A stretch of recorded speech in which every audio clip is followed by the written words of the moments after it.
Bismillahirrahmanirrahim. Assalamualaikum warahmatullahi wabarakatuh. Alhamdulillahirrabbilalamin. Wassalatu wassalamu ala rasulullah. Wala hawla wala quwata illa billah. Alhamdulillah, pada kesempatan pagi hari ini kita kembali melanjutkan materi kita untuk mata kuliah penelitian kualitatif dan kuantitatif. Tidak terasa kita sudah masuk di pertemuan yang ke 11 ya, kalau tidak salah 11. Ini sudah materi yang ketiga untuk penelitian kualitatif dan kuantitatif. Pada materi yang ketiga untuk penelitian kualitatif dan kuantitatif atau yang ke-11, saya akan menjelaskan tentang data dan metode pengumpulan data di dalam penelitian kualitatif. Nah, di dalam pertemuan ini saya akan menjelaskan satu pokok bahasan terlebih dahulu tentang apa itu data dalam penelitian kuantitatif. Nanti insya Allah pekan depan baru saya akan jelaskan bagaimana metode pengumpulan datanya, dan berikutnya kita akan kita mempelajari bagaimana teknik membuat instrumen penelitiannya berupa kuesioner. Baik, saudara sekalian, adik mahasiswa yang saya hormati, muliakan, dan banggakan, ini tentu berbeda dengan penelitian kualitatif. Kalau penelitian kualitatif datanya hanya berupa narasi, ya, penjelasan, karena berupa jawaban hasil wawancara. Sementara dalam penelitian kuantitatif datanya ini berupa angka-angka. Sehingga ini agak ada yang berbeda ya di dalam penelitian kualitatif, dan perlu saya jelaskan secara lebih detail dan mendalam bagaimana data dalam penelitian kuantitatif. Baik, secara etimologis kita bisa melihat bahwa data itu diartikan ya, dalam pengertian secara etimologis ya, dalam bentuk jamaknya ya, data itu ya, berasal dari kata datum ya, dari kata datum ya, yang berasal dari bahasa Latin yang berarti sesuatu yang diberikan. Jadi secara etimologi data ini merupakan bentuk jamak dari datum yang berasal dari bahasa Latin yang berarti sesuatu yang diberikan. Nah, data ini dalam konteks penelitian atau dalam pengertian sehari-hari, data itu dapat berarti fakta dari suatu objek yang diamati yang dapat berupa angka-angka maupun kata-kata. Jadi dapat berupa angka maupun kata-kata. Dalam penelitian kuantitatif, data ini berupa angka.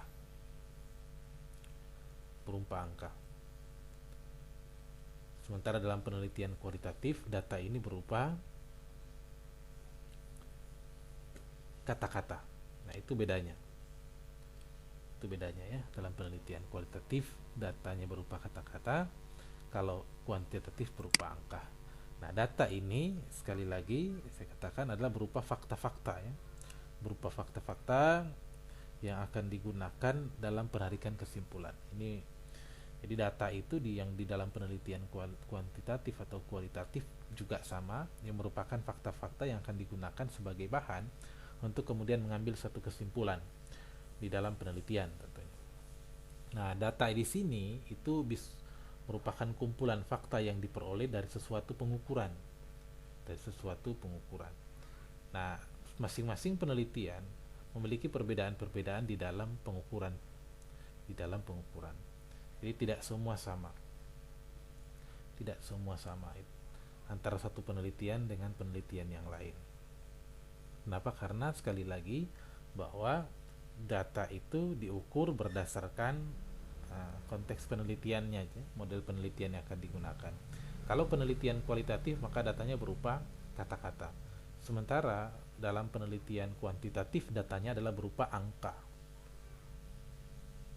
Dan itu akan diukur untuk menemukan satu kesimpulan atau menarik satu kesimpulan yang didasarkan pada fakta-fakta yang akurat. Jadi berdasarkan fakta yang akurat, tidak kemudian begitu saja. Apa alat ukur yang digunakan? Alat ukur yang digunakan di dalam penelitian kualitatif maupun kuantitatif adalah instrumen penelitian.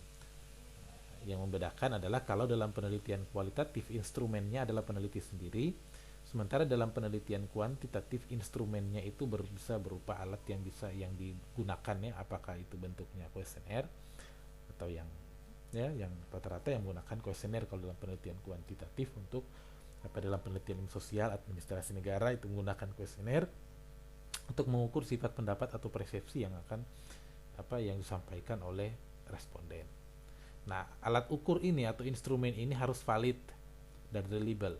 Sebab kalau salah, kalau tidak valid, maka tentu ini akan tidak bisa dijadikan sebagai dasar untuk menarik kesimpulan. Datanya nanti tidak akan kita bisa jadikan sebagai dasar untuk menarik suatu kesimpulan karena tidak berdasarkan fakta-fakta yang terjadi. Jadi harus valid dan reliable, Saya sudah jelaskan saya kira apa itu validitas atau itu reliabilitas di pertemuan-pertemuan sebelumnya untuk materi penelitian kualitatif. Nah, data untuk bisa digunakan di dalam penelitian itu ada syarat-syaratnya. Apa saja syarat-syarat data? Itu ada tiga syarat data di dalam penelitian.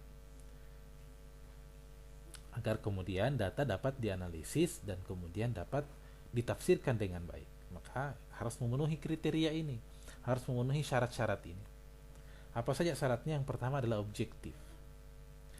Objektif di sini dimaksudkan adalah data yang akan diperoleh dari lapangan atau dari hasil pengukuran harus ditampilkan dan dilaporkan apa adanya. Jadi harus objektif. Data yang diperoleh, yang didapat dari hasil penelitian lapangan atau hasil pengukuran itu sekali lagi harus ditampilkan dan dilaporkan apa adanya.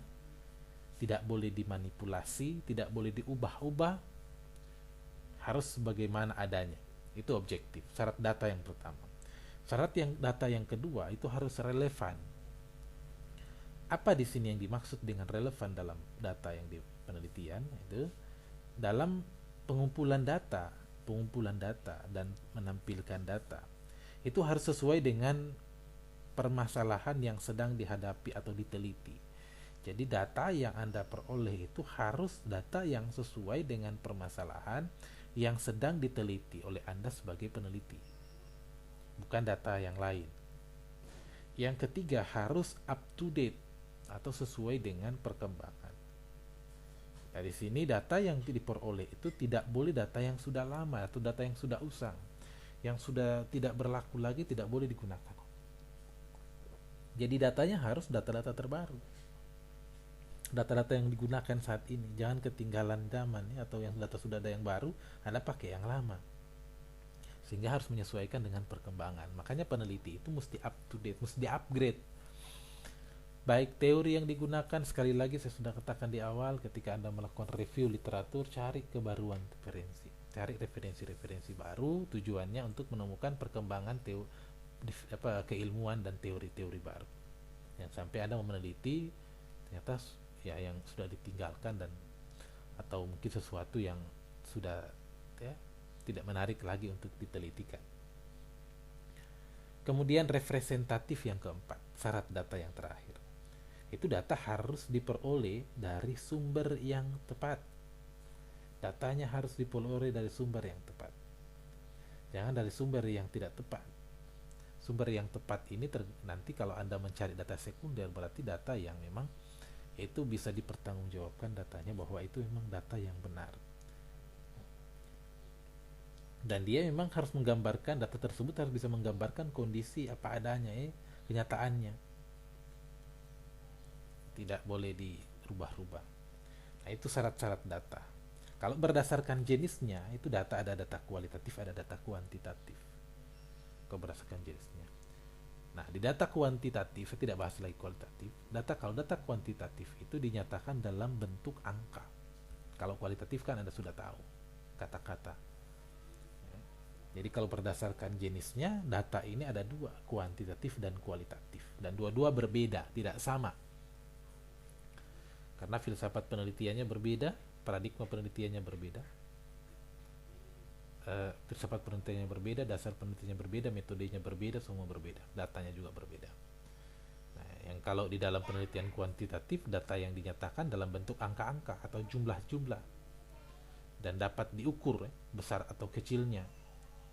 dan dia objektif ya, sehingga dapat kemudian ditafsirkan. Jadi nanti angka-angka yang diperoleh dari hasil penelitian kuantitatif itu mampu ditafsirkan oleh peneliti. Angka ini artinya apa? Nah, berupa angka ini bisa dalam bentuk harga buku. Kayak contoh saya harga buku 45.000, berarti itu angka kan. Berat badan 55 kg, 80 kg, 65 kg, 70 kg, tinggi badan syarat seberapa, suhu badan 36, 34, ya kalau 40 berarti sakit itu. Dan sebagainya. Dan sebagainya. Itu adalah angka-angka yang di dalam penelitian kuantitatif dan berbeda di dalam dengan penelitian kualitatif. Nah, di dalam penelitian kuantitatif, data yang akan diperoleh itu akan diukur menggunakan skala. Skala-skala di dalam pengukuran data. Kita lihat skala pengukuran data. Nah, skala pengukuran data yang akan diperoleh atau yang ada di dalam penelitian kualitatif itu, nah itu adalah, kalau dilihat definisinya di sini, adalah skala pengukuran data merupakan seperangkat aturan. Merupakan seperangkat aturan yang diperlukan untuk mengkuantitatifkan ya, data dari pengukuran suatu variabel. Jadi yang tadinya teorinya masih bahasanya adalah bukan bahasa angka, lalu kemudian Anda akan membuat data narasi tersebut ke dalam kuantitatif dalam bentuk pengukuran angka-angka. Nah, di sini di dalam penelitian kuantitatif, data itu bisa diukur dalam beberapa skala pengukuran.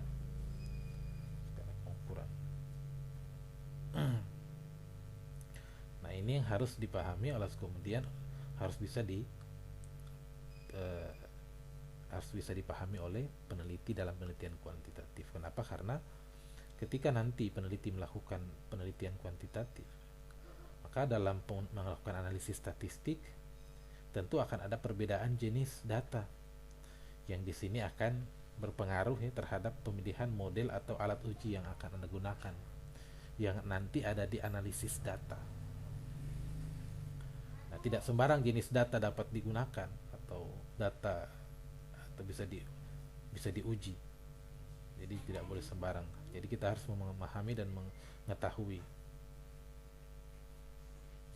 Kenapa? Karena untuk perhitungan nanti ya, variabel akan diuji menggunakan data statistik. Sehingga saya sarankan kalau Anda nanti tertarik dengan penelitian kuantitatif, Anda harus menguasai paling tidak minimal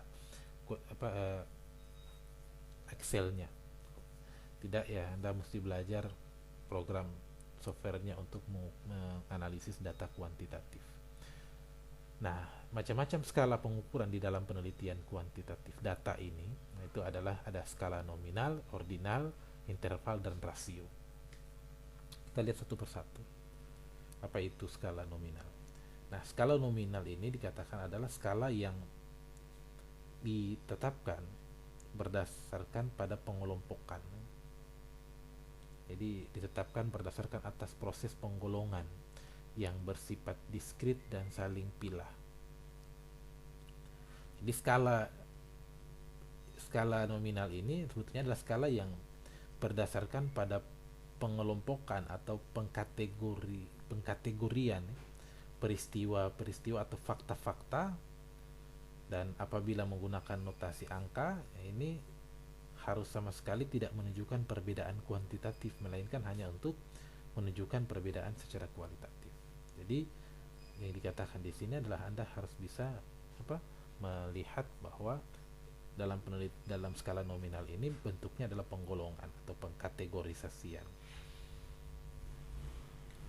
Nah, begitu banyak variabel dalam penelitian ilmu sosial itu menggunakan skala nominal, seperti agama, jenis kelamin, asal sekolah, macam-macam. Nah, jadi skala nominal ini skala yang paling sederhana, yang ini disusun menurut jenis atau menurut kategori atau fungsi bilangannya, yang hanya sebagai simbol ya, untuk kemudian membedakan sebuah karakteristik lainnya.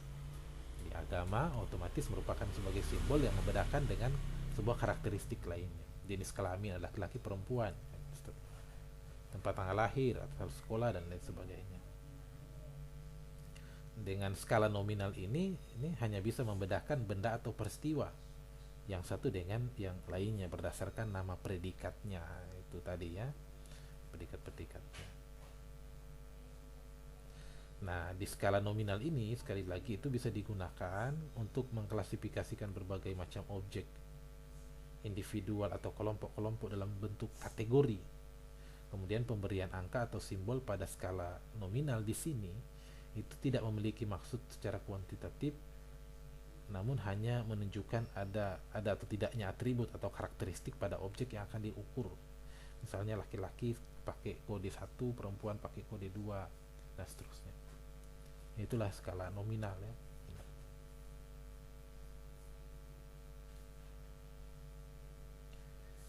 Jadi jenis kulit hitam putih atau lulus tidak lulus, jasa misalnya SD, SMP, SMA, S1, S2, S3 dan seterusnya. Itu skala nominal. Ada yang lain skala ordinal yang berikutnya. Apa itu skala ordinal? Di sini dikatakan bahwa alat adalah pengukuran di mana skala yang dipergunakan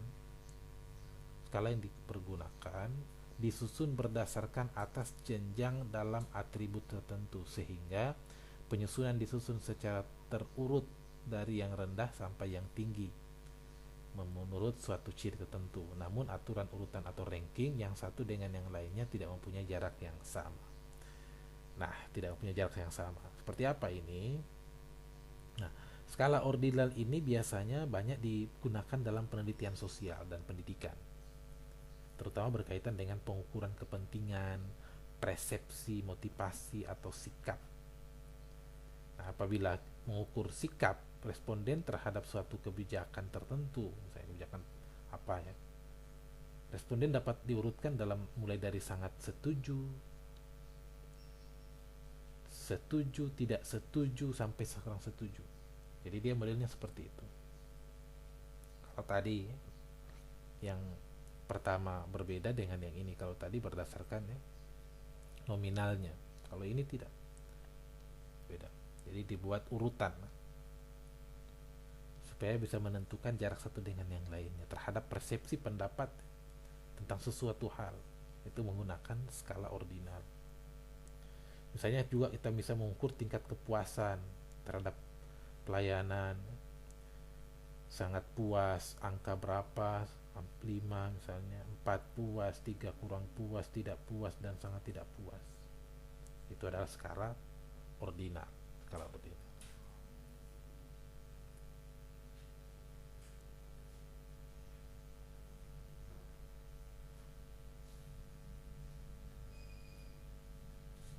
Nah, ini yang perlu diperhatikan juga di dalam skala ordinal. Jadi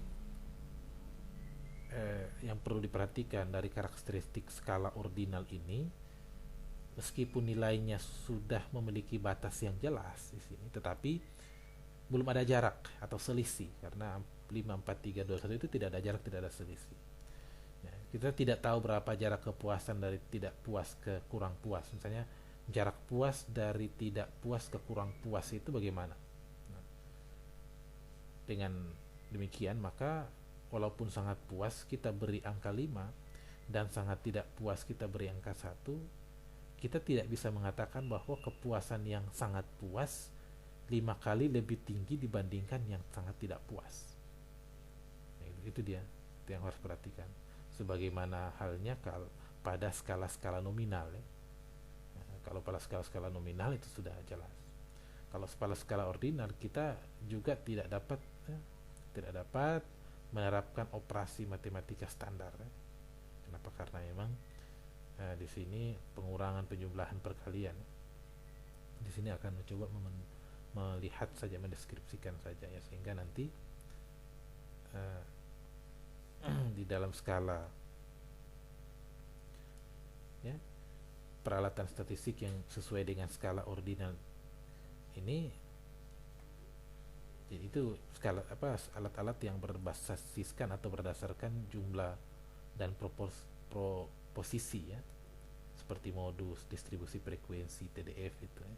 Hanya melihat chi-square, dan bisa dilihat dari statistik non parametrik yang lain ya. Jadi bisa lihat nanti dari analisis data statistik, itu perlu harus dipelajari nanti. Kalau tidak nanti dicoba pakai SPSS, itu sudah ada. Kemudian ada skala ordinal, skala nominal. Ini skala ordinal contohnya ya. Ini skala interval berikutnya. Nah, skala interval ini itu pengukuran ya, pengukuran di mana jarak satu tingkat dengan tingkat lainnya sama. Nah, makanya karena itu skala intervalnya dapat juga disebut skala unit atau yang sama. Jadi dia hanya bentuk interval ya. Jadi intervalnya ini ya, skala interval skala yang menunjukkan jarak antara satu data dengan data yang lain dan mempunyai bobot yang sama. Jadi interval ini merupakan skala menunjukkan jarak antara satu data dengan data yang lain. Misalnya tentang suhu badan, tuh, suhu daerah misalnya tuh, suhu badan di daerah ini, atau suhu daerah tuh, berapa derajat, Luwuk, Banggai berapa, dan seterusnya. Jadi ya, skala interval skala yang menunjukkan jarak antara satu data dengan data yang lain karena mempunyai bobot yang sama, karena memang tadi kalau bicara suhu juga begitu. Nah, kalau misalnya pada pengukuran suhu, kalau ada 3 daerah ini contoh saja ya. Contoh saja Banggai 10 derajat Celcius, Balut 15 derajat, Bangkep 20 derajat. Kita bisa mengatakan bahwa selisih suhu daerah antara Banggai dengan Balut ini misalnya lebih panas dibandingkan daerah yang pertama karena hanya 10 derajat. Tadi bandingkan dengan Bangkep misalnya, antara Bangkep dengan Balut atau Balut dengan Luwuk. Kenapa? Karena ini menunjukkan pengukuran interval sudah memiliki jarak, tetapi kita bisa mengatakan bahwa suhu daerah tertentu itu bisa 2 kali lipat lebih panas dibandingkan daerah yang lain. Artinya tidak bisa dilakukan kelipatan. Kenapa? Karena dalam derajat Celcius tidak memiliki nol absolut ya, tidak ada nolnya derajat Celcius. Misalnya saja ya, tentang lain ya, yang contoh yang lain. 2 orang murid A dan B misalnya. Si A mendapatkan 70 sedangkan si B mendapatkan 35. Kita tidak bisa mengatakan bahwa si A 2 kali lebih pintar dibandingkan si B. Itu bedanya, itu dalam skala interval begitu. Bukan untuk melihat perbandingan. Yang berikutnya adalah skala rasio. Skala rasio. Jadi skala ini skala yang memiliki sifat seperti skala interval di atas, tetapi skala ini memiliki nilai nol mutlak ya. Kalau tadi kan tidak, yang dapat menunjukkan ketiadaan karakteristik yang akan diukur. Jadi akan ada karakteristik yang ternyata nilainya nol. Panjang, berat dan kecepatan itu skala rasio. Jadi panjang itu bisa dari 0 sampai yang tertinggi ya. Melalui skala ini kita dapat menginterpretasikan perbandingan antar skor. Jadi dengan demikian kita bisa tahu skala rasio masing-masing ukuran ya, antara satu indikator atau variabel yang akan diteliti. Misal ya, berat badan antara si A 30 kg, si B 60 kg. Itu skala rasio. Maka dapat kemudian dikatakan bahwa B itu lebih berat dari timbangannya daripada si A. Umur, ukuran timbangan, berat badan, tinggi pohon, tinggi manusia, jarak, panjang barang, nilai ujian dan sebagainya, itu adalah skala-skala rasio. Nah, di dalam pengukuran instrumen penelitian, skala-skala yang ada ini itu juga dijabarkan lagi ke dalam beberapa skala pengukuran penelitian untuk melihat sikap. Nah, jadi dalam bukunya Sugiono nanti akan Anda dapatkan berbagai skala sikap itu bisa digunakan di dalam mengukur penelitian-penelitian administrasi, baik pendidikan atau ilmu sosial lainnya. Itu ada lagi skala-skala yang lain, misalnya skala Likert, skala Goodman rating scale, semantik diferensial, dan skala Thurston. Nah, sebenarnya skala-skala yang ada ini, bila kemudian digunakan di dalam pengukuran, itu akan mendapatkan data interval atau dasar rasio. Jadi dua data di atas tadi, interval dan rasio, itu kalau menggunakan ini sebetulnya hasil pengukurannya itu mendapatkan data interval atau data rasio. Tergantung kepada apa yang diukur. Sekarang kita lihat masing-masing skala.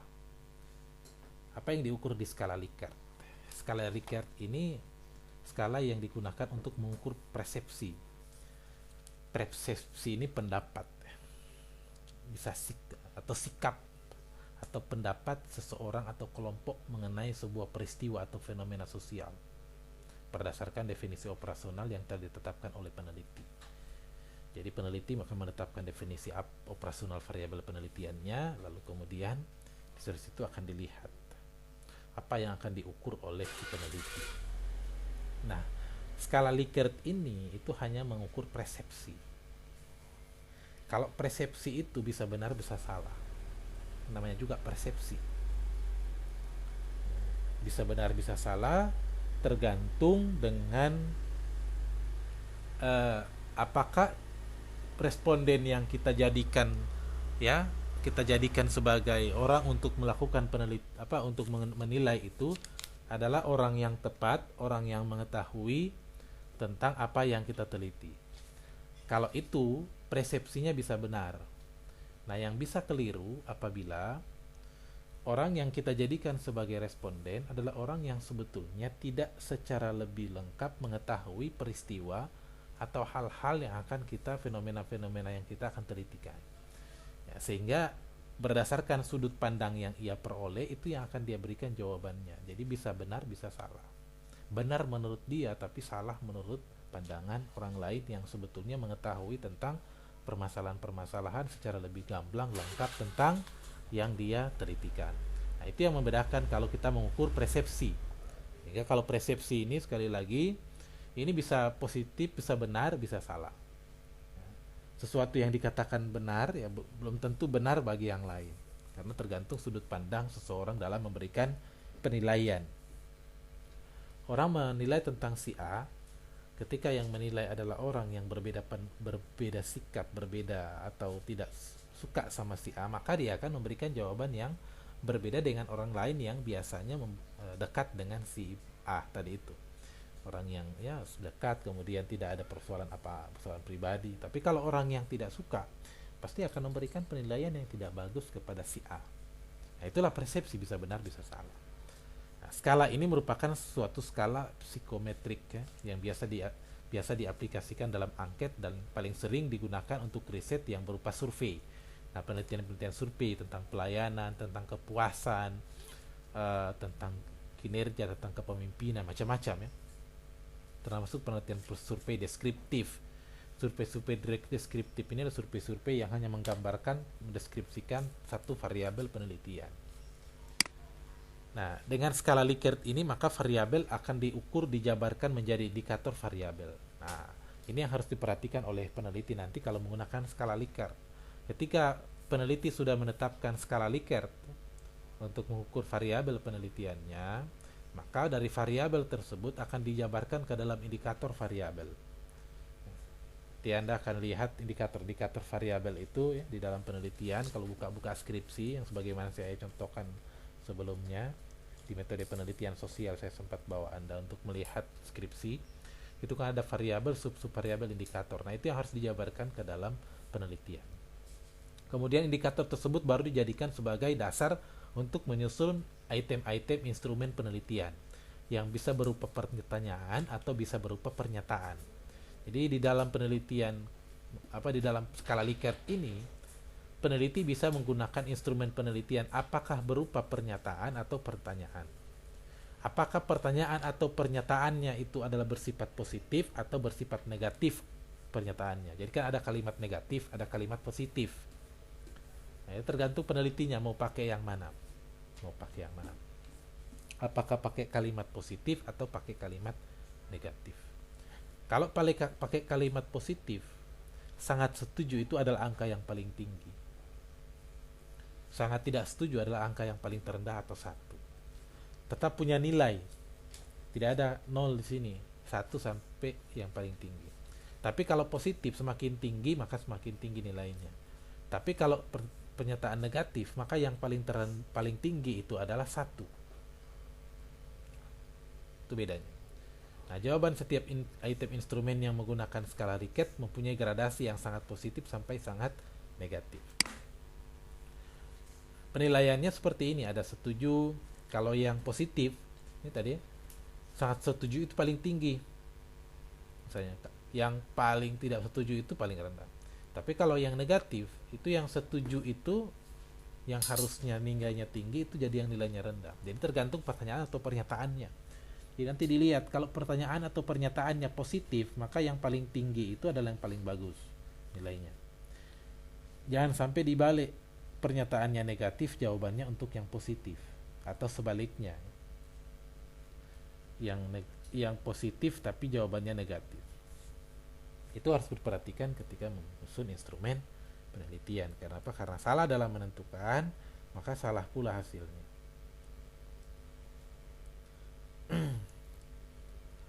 Baik, yang berikutnya adalah skala Goodman.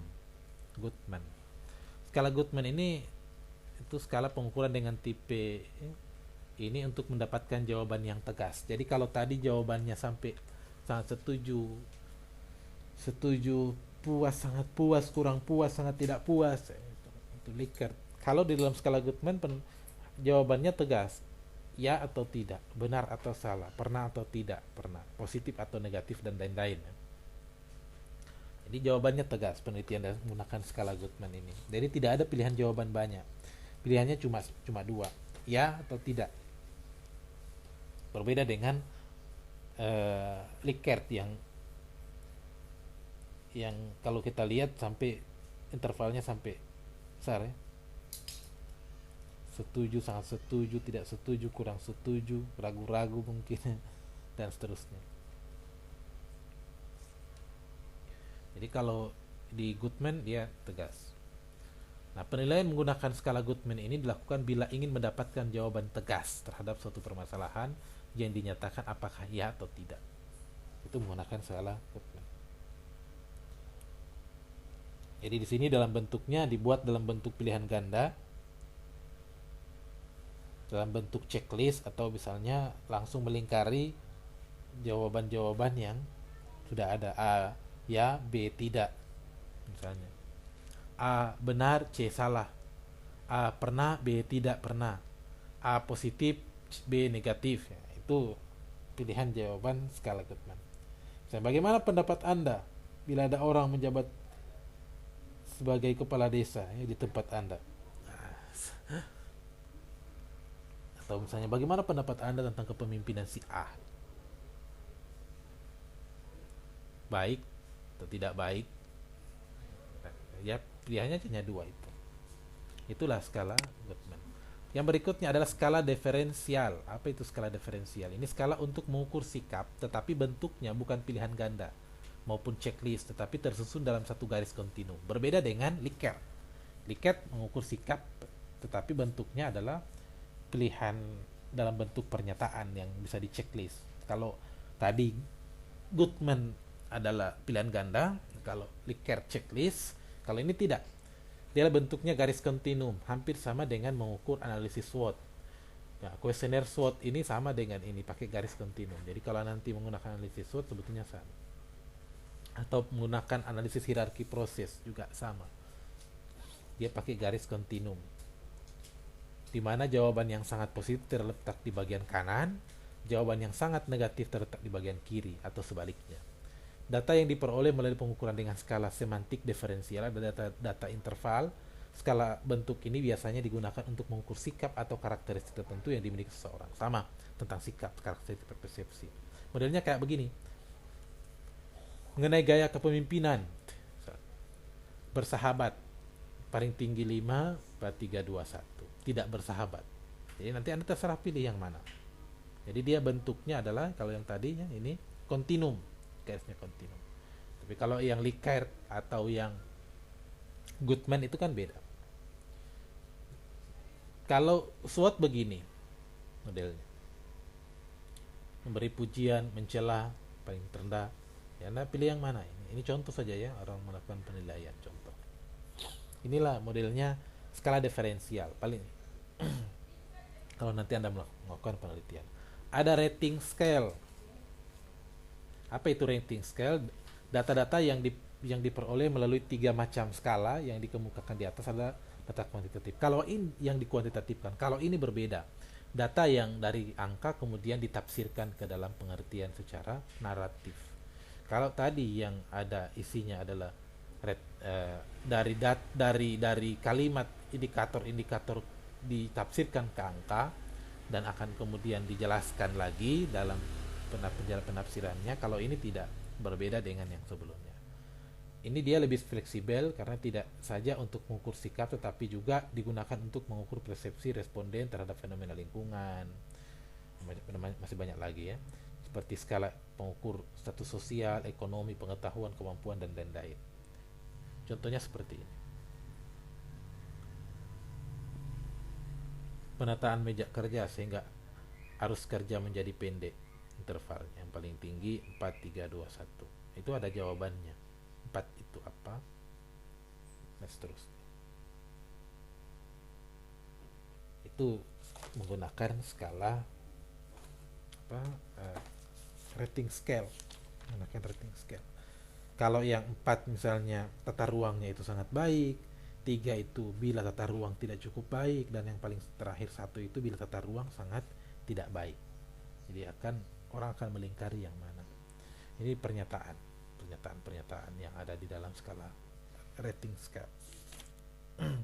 Yang terakhir adalah rating Thurston. Ini skala ini yang disusun sesuai dengan memilih butir yang berbentuk skala interval, hampir sama dengan yang pertama. Tapi di sini dengan yang ketiga tadi itu. Tapi di sini kita akan memiliki setiap butir memiliki kunci skor, dan jika diurut kunci skor menghasilkan nilai yang berjarak sama. Jadi dia berjarak sama. Perbedaannya di sini dengan Thurston dengan yang lain.